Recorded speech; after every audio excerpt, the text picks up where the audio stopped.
Jeannot, le cuisinier du roi. Au cours d'un repas qu'il partageait avec la reine, le roi Christophe racontait qu'il faisait très froid sur le mont Laferrière, où il était allé ce matin-là superviser la construction de sa citadelle. « Il n'y fait pas froid du tout, mon roi, » dit Jeannot, le cuisinier, en s'immisçant tout de go dans la conversation. « Si un homme reste là-haut toute la nuit, sans vêtements et sans aucune source de chaleur, il mourra de froid, » affirma le roi. « Oh non, car il n'y fait vraiment pas froid, » insista Jeannot. « Mais qui es-tu pour tenir ainsi tête à ton roi? Ce soir, tu iras au sommet du mont Laferrière et tu y resteras sans vêtements et sans feu jusqu'à l'aube.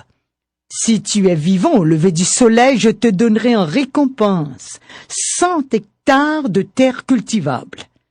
Mais si tu meurs, et c'est ce qui t'attend, on inscrira sur ta tombe « Sigi, l'idiot qui a tenu tête au roi Christophe. »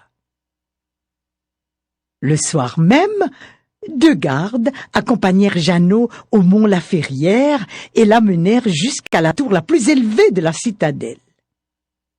Jeannot ôta prestement ses vêtements en s'exclamant « Vous voyez qu'il ne fait pas du tout froid !»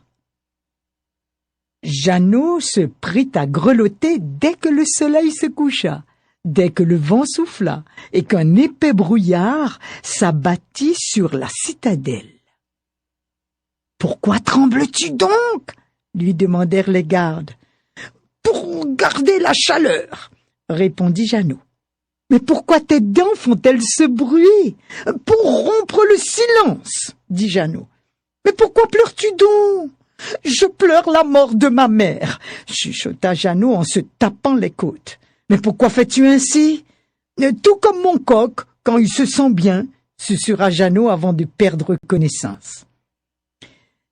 Les gardes hissèrent son corps sur une jument et le ramenèrent au palais. « Ah !»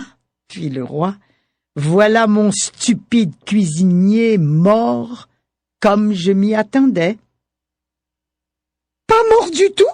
dit Jeannot en ouvrant les yeux. « Je me reposais. »« Pour vous dire la vérité, sire, il fait même chaud là-haut.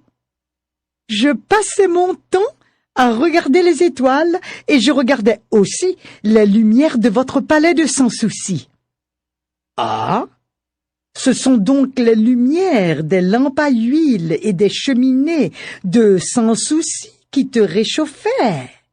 Tu as triché, Jeannot, et pour cela tu as perdu ton pari. »« Sire mon roi, les lumières de votre palais de Sans Souci sont à des kilomètres de la citadelle. Comment peuvent-elles me réchauffer? »« N'insiste pas, » fit le roi. « Tu n'as pas suivi les consignes. Tu n'auras pas tes 100 hectares de terre. Point, c'est tout. » Ce soir-là, le roi et la reine se mirent à table dans la grande salle à manger du palais de Sans Souci. Ils attendirent longtemps avant d'être servis.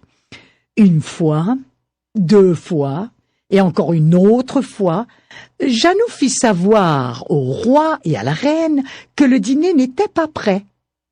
De guerre lasse, le roi lui-même se rendit aux cuisines et, à sa grande stupeur, découvrit que la poêle qui contenait la viande crue se trouvait à une extrémité de la pièce, tandis qu'à l'autre extrémité de la pièce se trouvait le feu de charbon. Mais qu'est-ce que c'est que cette idiotie? Comment la nourriture peut-elle cuire si elle n'est pas sur le feu, Jeannot? Patience, mon roi. La poêle n'est pas bien loin du feu.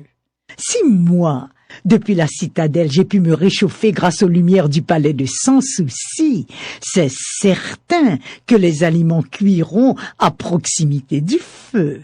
Tu as gagné, Jeannot, tes 100 hectares de terre cultivable, dit le roi, en éclatant de rire. Et maintenant, mets ta poêle sur le feu. Nous avons faim, la reine et moi.